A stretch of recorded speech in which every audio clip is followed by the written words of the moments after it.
BD shop থেকে মাইক্রোফোনের বক্সটি ঠিক এভাবেই আসে আমার কাছে। গতকাল সকালে অর্ডার করেছি এবং আজ সকালেই এটি হাতে পেয়ে গেছি আমি। তো চলুন এটি আনবক্সিং করে ফেলি।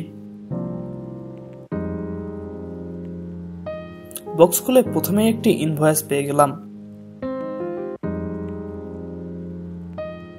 এরপরে রয়েছে কিছু বাবল র্যাপ। এরপরে রয়েছে আমাদের কাঙ্ক্ষিত মাইক্রোফোনটি। তো এই হচ্ছে মাইক্রোফোনটি। এটি খুব সুন্দর করে প্যাক করা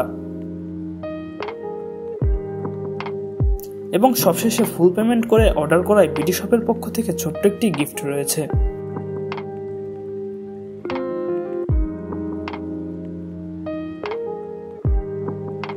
প্যাকটি খুলে ফেলার পরে আমরা ভেতরে একটি RX ইউনিট ও একটি TX ইউনিট পেয়ে যাব। বিল্ড কোয়ালিটি দাম অনুযায়ী অনেকটা ভালো। RX ইউনিটটি ফোনের সাথে টাইপ সি এর মাধ্যমে কানেক্ট করতে হবে এবং TX ইউনিটটি দিয়ে আমাদের ভয়েস রেকর্ড হবে।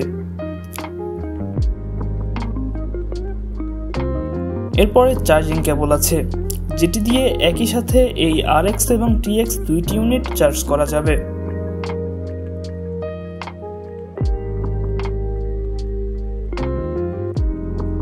আরও আছে একটি 3.5mm কেবল, যেটি কাজে লাগবে ক্যামেরাতে ভয়েস রেকর্ড করার সময়।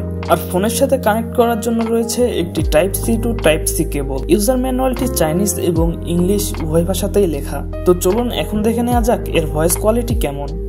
এখন রেকর্ড হচ্ছে SX9 ওয়্যারলেস মাইক্রোফোনের মাধ্যমে এবং এটি আমার জ্যাকেটের এখানে লাগানো আছে এবং এটি নর্মাল মোডে আছে, লেভেল দেওয়া আছে, সাউন্ড লেভেল দেওয়া আছে 2। এবার আমরা এটি নয়েজ রিডাকশন মোডে সুইচ করব এবং আপনাদের দেখাবো নয়েজ রিডাকশন মোডে এই মাইক্রোফোনটির ভয়েস কোয়ালিটি কেমন আসে।